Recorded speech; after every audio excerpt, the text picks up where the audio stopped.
Hello, everyone, and welcome to Quad Radio as we roll through the 2014 preseason and get set for another great year of GNCC and ATV motocross and all the great things that are going on across the nation as far as four wheels are concerned. I'm Rodney Tomlin. Today, our guest, 4x4 specialist and side-by-side specialist, one Zac, I call him affectionately. It's Zac Zakowski from Zakowski Motorsports. And before we get to that, just a quick shout out to a few folks. I want to say thanks to Harlan Foley for being on board with us there last week. I had a really great interview with him, expecting more to come on that. Again, Impact Solutions for believing in Quad Radio whenever we got underway. Our friends at Tire Balls, the Tire Balls race rep, Pat McGuire, going to be on hand this year. And just want to remind folks, Tire Balls will be doing Tire Ball new installations, and they will also be offering new Tire Balls as well as kits and things to do it yourself.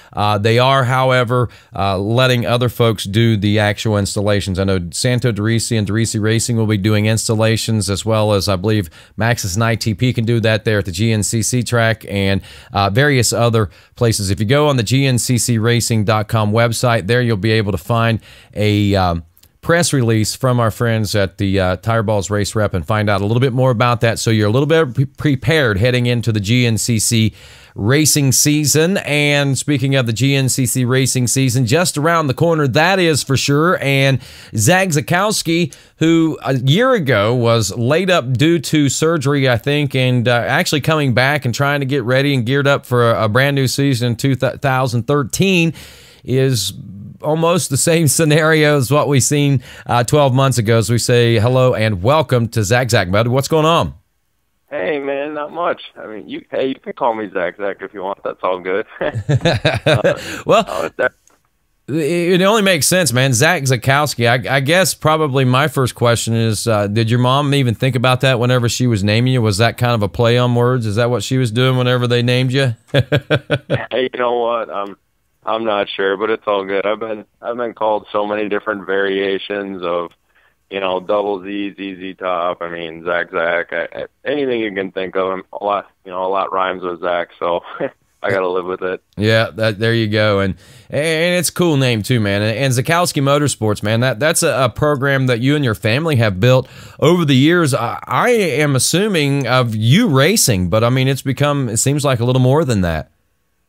Yeah, it started off, just we wanted to go racing and, do GNCC and do it a little bit bigger back in 2009. And it's kind of developed a lot more into a business. We do some small side projects, and, we work really closely with a lot of our sponsors and help out a lot of other riders. And, it's getting bigger, and we've, pondered the idea more and more here of, turning it, kind of more into a legit shop type situation or something like that. So it's definitely gotten, a lot bigger.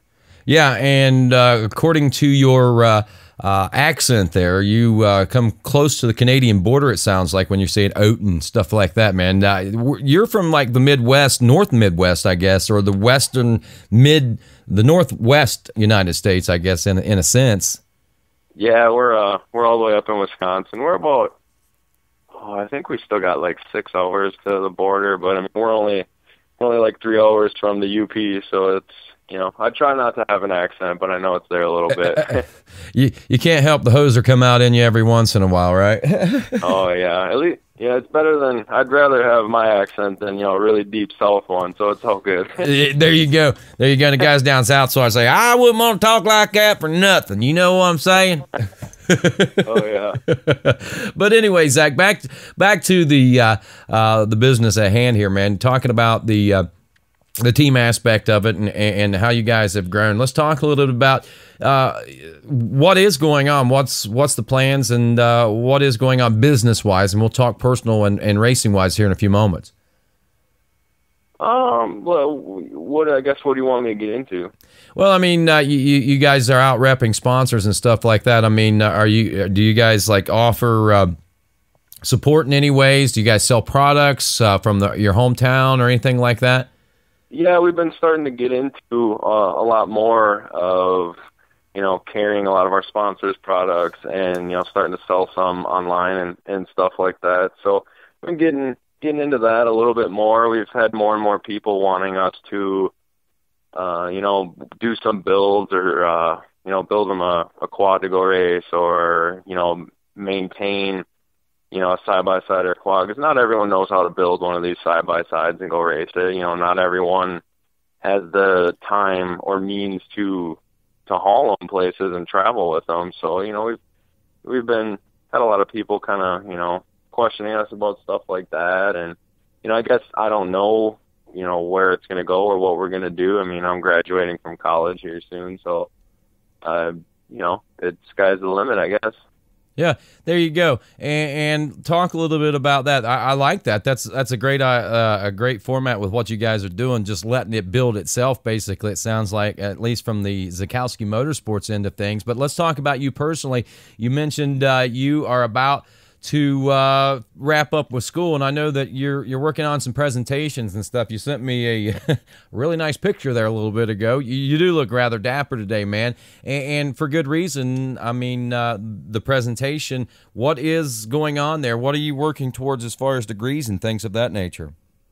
Yeah, I'm going for a major in marketing, and I've got 2 emphasis, which is like a minor pretty much, but those are in sales and web presence and like media. So yeah, I'm done. I'll be done this coming December. So it's been 6 long years, but I'll be done soon. And yeah, we had a presentation today, so we had to get all dressed up fancy, and I'm like, well, this works out because I'm having a over the phone kind of interview with you later, and I want to look good for you. So it worked out. Hey man, you look as good as I've ever seen you, dude. Yeah, not many people see me all done up, so I actually went to the Iowa cross country banquet, and I wore a full suit just because I felt like it. And, everyone thought they were picking on me. I'm like, I don't always wear, race gear and stuff everywhere. I mean, I look nice sometimes. Well, yeah, that's true. And like myself, you do have a radio face, so this format works out perfectly here, at least for the interview today. Oh yeah. No, you are a much better looking guy than I am, and you do look good, man. So how did the presentation go?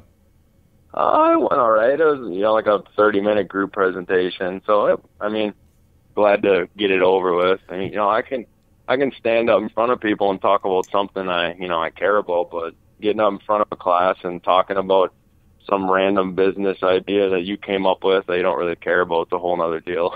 So what was the business idea that was come up with that you had to talk on today? Our idea is having like jumper cables in a car instead. It sounds stupid, but we just had to come up with something. So don't judge it. But we had to came up with having jumper cables that come in a car, so people don't have to, your battery dies and you have to find someone that has them if you don't have them, and so on and so forth. Well, I got to say that's probably not a bad idea, especially for those folks that live up where you guys live when it's cold and jumping is kind of a necessity a lot of times. That doesn't sound like a bad idea, man. Somebody should patent an idea where where you could be ready to jump, just pull out a cord or something. That's not a bad idea, man. So kudos to whoever came up with that. I'm not going to dog you on that. That was a good one. I think it sells. So did you guys? Do you think the presentation went well? Yeah, I think so. We made it in the right time, and I think it went well. It went good enough for me anyway, but I think it went pretty good. Well, anyway, I'm excited to see something like that happen eventually, man. That you guys might be onto something there. But anyway, moving on to the.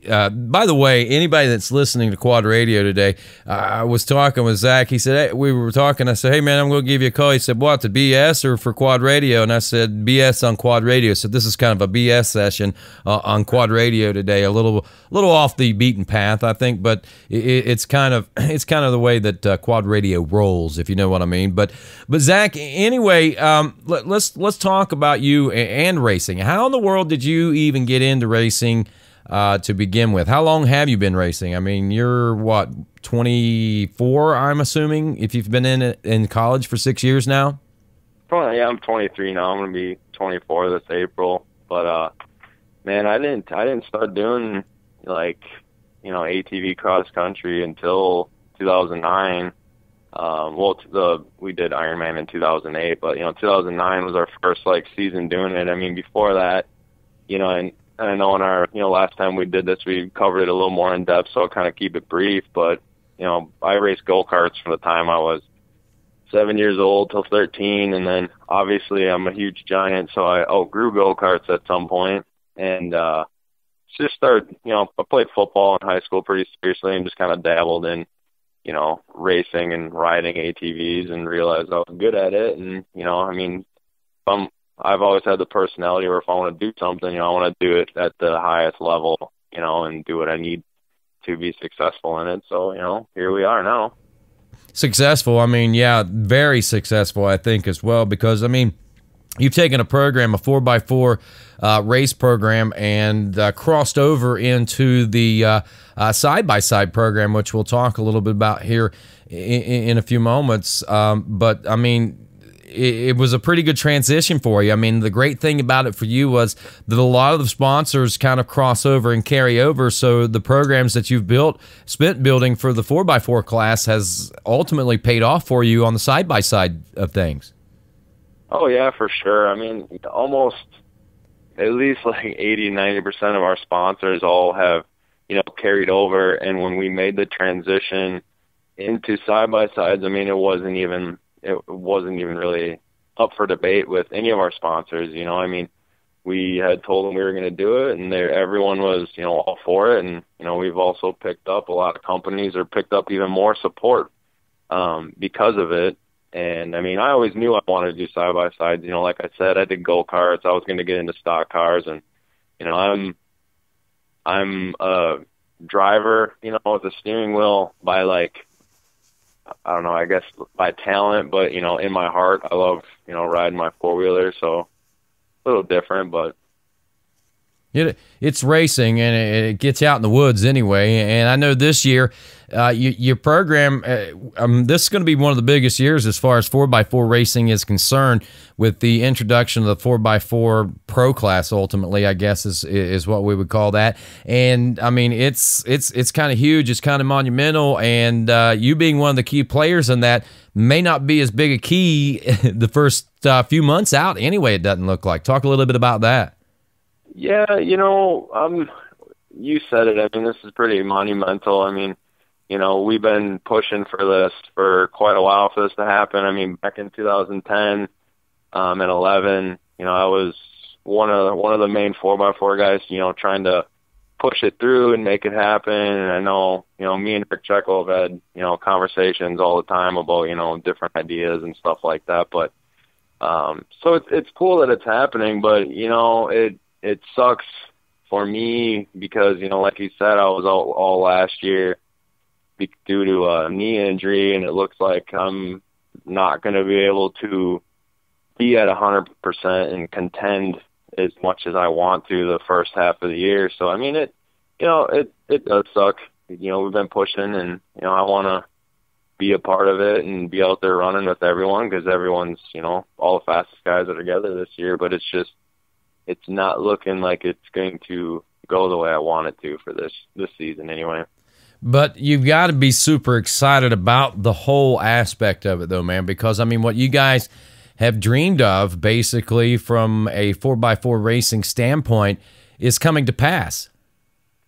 Oh, yeah, I'm super excited about it. I mean, I'll never take anything away from, all the riders that in the 4x4 classes that have gotten championships, but I've just always said that, every class when we had 4x4 limited and lights and open, and U2, every class had 2, maybe 3 fast guys, and then there's a different group and then a slower group, and it's just the top guys were never together. So we've never had, someone really have the 4x4 title, I mean, yeah, guys have gotten, 3-4 championships in a class, but it wasn't, to me, with this class coming out, you can wipe those slates, all those resumes that have, all those championships, like, to me, now that this class is coming out, I mean, that doesn't really mean a whole lot, you know, because now we're going to have A-plus guys that are capable of taking it, you know, so it's just going to be a whole different world. It's going to be some of the best racing, I think, in the entire, you know, GNCC circuit, you know. Yeah, I mean, names that we're going to be bringing together for the first time, I think, as a whole. Michael Swift, Robert Smith, Jordan Phillips, Rick Checo, Corey Savage, of course, you yourself. We've got Brian Buchanan, Sam Williams, Tanner Bowles. We've also got Bo Jones, who made a big mark in the early part of last season in the 4x4 open class. I'm sure that, you know, he could possibly be a part of that. And I'm looking and expecting possibly the likes of guys like Kevin Trantham, but maybe even if Andrew Langston comes back, you know, he could be a part of that. And Scott Day. I mean, there are a lot of names that could be lining up in that 4x4 pro class this year that would basically bring us to the point of, I think every time that you lined up, we wouldn't know who's going to win. And regardless if we did end up with somebody that rose above and beyond everyone else, I think we're still going to look at an intense battle all the way through it. I mean, it'll probably be about like watching a 1 o'clock afternoon race there with the XC1 class, I think, at this point. Oh, yeah. You know, I honestly think that the racing in the Pro 4x4 class I think it's going to be more intense than even the XC1 Pro guys. I mean, you know, even in their class, you know, they got like 4 or 5 guys that seem to consistently, you know, run up front, you know, maybe 4 of them that can win at any given time. And then, you know, they got different guys a little bit slower and they're not always up there kind of thing. But I think with this class, I mean, there's going to be 8 to 10 of us that can win. I don't think you're not going to see one guy, you know, dominating it or 2 guys dominating it. I think, you know, everyone's working so hard in the off season this year, you know, to go get it. It's just going to be a whole new level.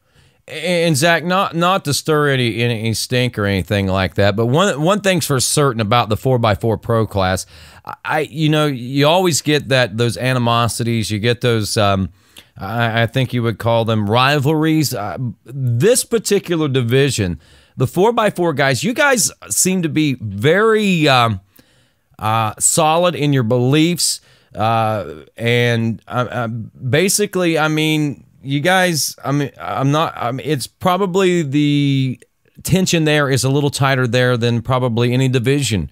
Maybe even the XC1 bikes class racing. Yeah, I'd agree with you. I mean, you know, for the most part, everyone gets along, you know, fairly well. I mean, you know, I'm pretty, you know, like me and Brian are pretty close and always have been. You know, but yeah, there's some tension. I think it has to do with our machines are so big and it's just kind of a different form of racing. And one of the issues has been, you know, people have different riding styles, and with these big machines, you can't just push it, you know, you have to actually respect the machine. And, you know, if something goes wrong, I mean, we can get seriously hurt just because it's so much bigger and heavier. And I think that different guys' riding styles or being aggressive or, you know, just, you know, maybe, you know, just not being smart a lot of the times, you know, it kind of causes some of those tensions. And, you know, maybe I think with the big machines comes big egos. I mean, there's definitely some egos in our class, and, you know, there's other people that want to, you know, crush those egos, and that's what drives them, you know, so it's just interesting. I'm personally one of the ones that want to crush them. That's kind of what keeps me coming back, so. And there's nothing wrong with that, man. That's what keeps the spirit of competition alive and makes it exciting, I think. But I think from another aspect of it, I think another reason that we could probably say that the tensions might be a little tighter in that division are simply due to the fact of the factory involvement, man. There seems to be an awful lot of more factory attention paid there in the 4x4 class from Can-Am and Polaris and, you know, those utility manufacturers than even in the sport ATV classes, you know, the ones that seem to be the premier classes. I think that probably could add a little bit to that element as well. Oh yeah, I mean, rider egos and the tension between, all of us personally is one thing, but you hit the nail on the head. I mean, now, us as riders also have, pressure coming down on us from, whatever companies we're riding for. I mean, now you got Polaris is stepping it up, this year. So, the companies are at each other's throats too, and that filters down and just throws a whole nother, something extra on top of us. I mean, you're right. I've always kind of said the same thing, that I think the 4x4 classes have, everyone acts friendly, but I think, out of all the classes, there's definitely the most tension there. Yeah, and it's good tension though, man. I mean, it's not like you guys are out cutting each other's throats or anything. I think it seems that you leave most of it for the racetrack. And like you said, it's what drives you guys to do better and to beat the guy the next week. And I think that's why we get to see so many different winners for the most part. You know what I'm saying? I personally think it's funny. I'm pretty laid back. I mean, when I put my helmet on, it's all, it's game time. But, I kind of sit back and laugh at it all, and, laugh how different guys are, and, kind of the ego trips that happen and stuff like that. I mean, I've kind of always considered myself to, I just want to go out. I want to go out and race. I enjoy it. I want to go have fun. I'm not out there to, see, who's cooler, stuff like that. I'm just out ready to have a good time every time we go out. Well, I guess, man, whenever you're the coolest dude out there, it's easy to have that mentality, right? Yeah, there's a lot of that. There's a couple, names that I'm sure pop into everyone's head. but anyway, with that being said, and that's all respectful, man. I mean, I think that's good for the class. That's good for the sport. It's good for the spirit of competition too, man, because at the end, at banquet time, man, we all celebrate, we shake hands, we put our arms around one another, and we congratulate each other and tell the other one that to look out because we're coming for him next year. Yep, right. Yep. Now, let's talk a little bit about the side-by-side thing. That's a transition you've been making. It's one that you said that is a natural transition for you, obviously coming from the go-kart side of things. It's something that obviously the manufacturers are very interested in right now, and GNCC side-by-side racing is probably the premier series as far as side-by-side racing is concerned. Oh, yeah, definitely. It's just getting bigger and bigger every year. I mean, there's some other series out there. Obviously we got the work series, but, I mean, GNCC is where a lot of factories are, focused right now, and it's the competition is just so stiff. I mean, I tell people all the time, if you're finishing in the top 10, top 8, I mean, you're doing good. It's just getting crazy. It is. And the level of competition at the GNCC, I mean, you look at the line and the start line, if we get 65 cars, that's well more than enough cars that need to be on the track at one time, I think. But the level of competition that comes through those 65 cars is just unbelievable. I mean, it's a whole different element to the sport of, I think, any kind of racing. If you want to talk about it to me, I mean, I've ridden as a passenger in a side-by-side. I mean, it's got a little bit of like off-roading in a 4x4 Jeep. It's kind of like maybe a little bit like truck series racing. It's kind of like ATV racing, but it's none of those, but yet it's all of those. You know what I mean? The elements that are mixed in with a GNCC side-by-side race are just so unique and so cool, I think. Oh, yeah, it's totally different than, any other form of racing. And I would be lying if I said that I felt comfortable out there in a side-by-side, in GNCC. I'm a short course guy, I've gone and done Terracross and stuff like that, and that's definitely where, I excel, coming from, my go-karting and, kind of car background.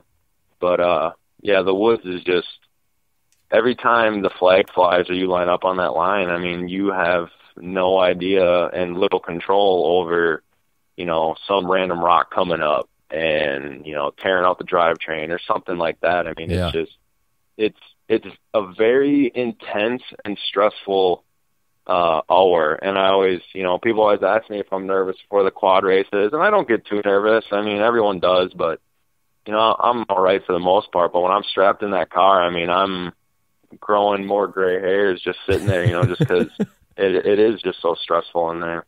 It is, and the feeling. I mean, it's. I mean, I've ridden ATVs, I've ridden motorcycles, I've driven cars, I've driven Jeeps and four-wheel drives. But man, I mean, just the feeling of a side by side, unbelievable, and the competition in the national series right now. I mean, yourself, you can be a key player at times. Whenever I was riding, I saw you sitting and cheering me on when we went by. But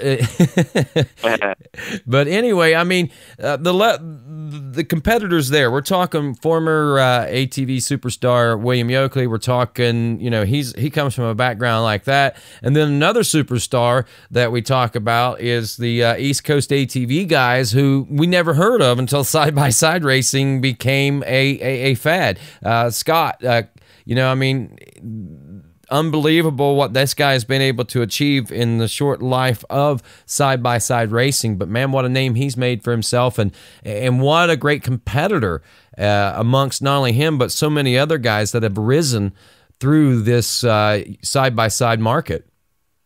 Yeah, Scott and William, they definitely got their stuff figured out. I mean, they're just rolling consistent all the time, and we just had so much bad luck, just the most random things. When we leave to go to a race, I mean, our car's in the best condition it could be, and we just we're capable of running consistently in the top 5 whenever we're moving, but it's just like we just got weird things going on, like a fuel pump going out, or a random tie rod breaking that's brand new, and just stuff like that keeps sidelining us, and that's what's putting us back into like just outside the top 10 in points, or just inside. We just gotta get our consistency there. So what's your program looking like this year for GNCC? I know that you've kind of bounced around from Can-Ams to Polarises over the last couple of years. I understand you're back on the yellow?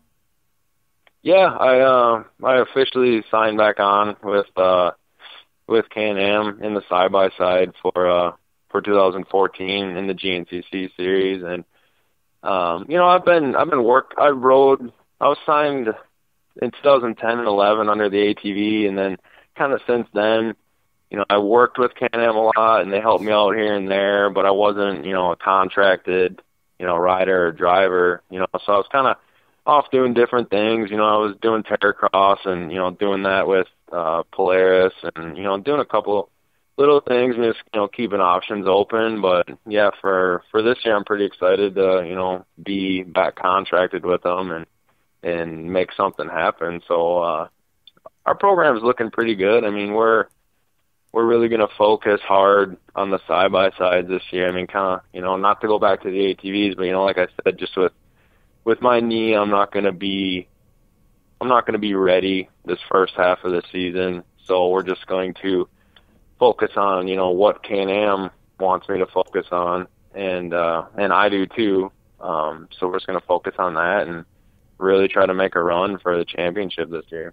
All righty, man. Predictions for the 4x4 Pro Class. You have any that you want to share? I think that, especially, taking myself out of the mix because I don't know what's going on, I really think that Brian's going to take it if he stays healthy all year. I mean, Brian's the fastest 4x4 rider. I mean, no matter what way you look at it, I mean, I'll argue it up and down. I mean, he's just consistent. When he wants to light it on fire, he can, and just control the race. So I think Brian's going to take it. I don't know, second, third, I think there's going to be, I'm sure Swift is going to be up there. I'm sure he'll get that Polaris up there, here and there. But I think that Brian and Robert Smith are probably going to be going at it pretty good. I'd say those two are probably going to be, the most consistent, and probably Kevin Trantham. Probably those three, I think, are going to be the most consistent up front and probably fighting for the championship. And I'm sure, Checo will be right there. He's got his Polaris, figured out now, and yeah, I don't know. I'm sure Swift's gonna have his issues with being on a Polaris and for the first time. So I'd definitely say I'm gonna say Brian for the championship, and then I'm gonna say really close second and third between Kevin and Smith. Okay. That's a respectable choice, man. There's no doubt about that. And like you say, man, who knows? But, I guess in my mind's eye, I can't argue with that a bit. Now, predictions as far as the side-by-side sort of thing. Oh, I have no idea. No clue. There's so much competition.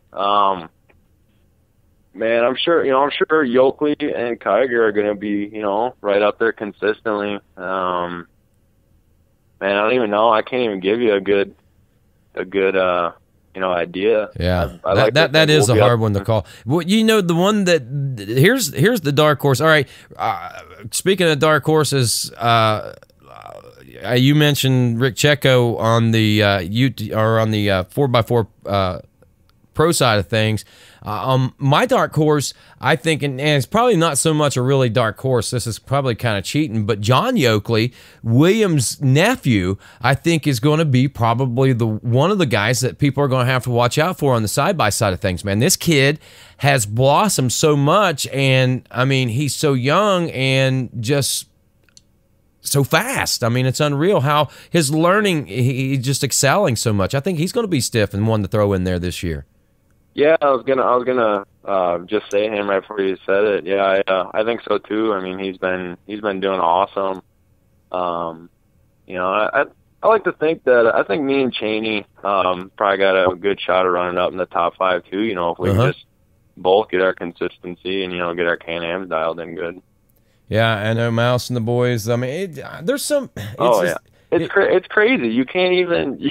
And there's new guys coming into the class this year. I mean, I've been, hearing rumors and talking to different people. I mean, there's new guys coming and running it, and guys from here and guys from there. I mean, there's really, I have no idea. No one can really make that call. I mean, you can say Yoakley and Kiger and John because they've been consistent, but I mean, I don't know. Yeah, Tim Farr's going to be driving a car from what I, if I'm not mistaken, from some of the things I heard last year. Unfortunately, we'd heard that the possibility of Digger Doug Gus would be out there driving side by side stuff. That didn't. After talking with him there a couple weeks ago, I don't think that's going to work out for him. But then you got guys like Hendershot, man. I mean, that guy he's a wild card at any given time as well, man. I mean, so many.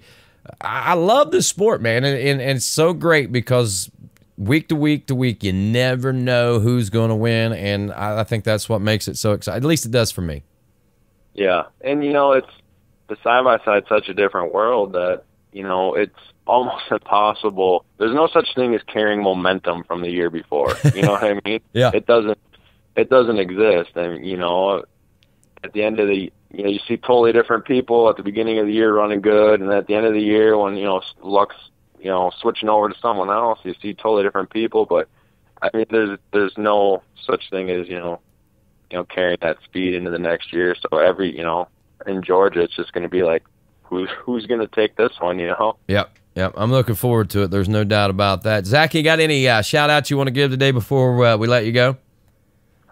Yeah, just, like to shout out to all of our sponsors, and, like to emphasize, just Zakowski Motorsports and everyone that's involved in it. It's a family thing, and, if people knew how much work went into doing what we're doing, and, they would realize that it's not all me, that's for sure. I mean, juggling everything I got going on, just my family and friends for helping, and my good friend Jack Zweers is going to be my co-pilot this year, and help mechanic and stuff like that. And as far as our sponsors, we got Can-Am back on board this year, so super excited about that, and getting that factory help. And a big one I want to throw out is Turnkey UTV is coming on huge this year. I mean, they're basically building our whole car, so we're gonna have a Turnkey UTV Maverick out there.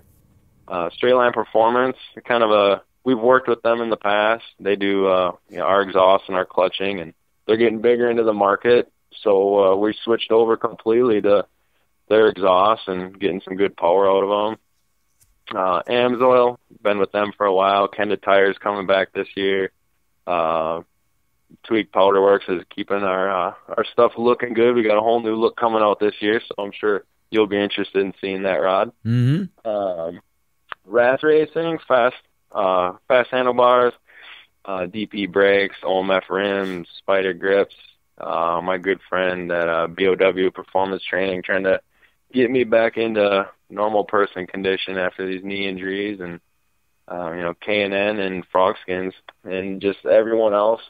I always say the people I like to thank the most are just the people that give us a thumbs up when we're out there racing, or come up and slap me on the back before the start of a race, or give you a wink or something. You'd be amazed what it does, especially on the ATV. Someone giving you a thumbs up. And with all the struggles I've had the past, year and a half, 2 years with, injury on the ATV, it just means a lot to have, the fan base that I have, and, even the sponsors, coming back every year, even though we've had bad luck or, injury stuff, just means a whole lot. So, just everybody. Sounds great, Zach, man. Sounds like you got a great program, a great support behind you family-wise and industry-wise. And I know that you're going to be around for a long, long time here in this industry, racing or not, man. I can see you involved some way, shape, or form, dude. I hope so, man. Just got to get this knee healthy. Well, do that, man. And in the meantime, have yourself a great time. We'll see you in the coming weeks at, Georgia, I guess, then, huh? Yep, we'll be down there. We won't be at Florida, but yeah, we'll be at Georgia, and then we're just gonna play the ATV thing kind of by ear. So I will see you down there, and you stay out of trouble. You do the same thing. That ends our Quad Radio BS session today. That's Zac Zakowski. I'm Rodney Tomlin. This is Quad Radio.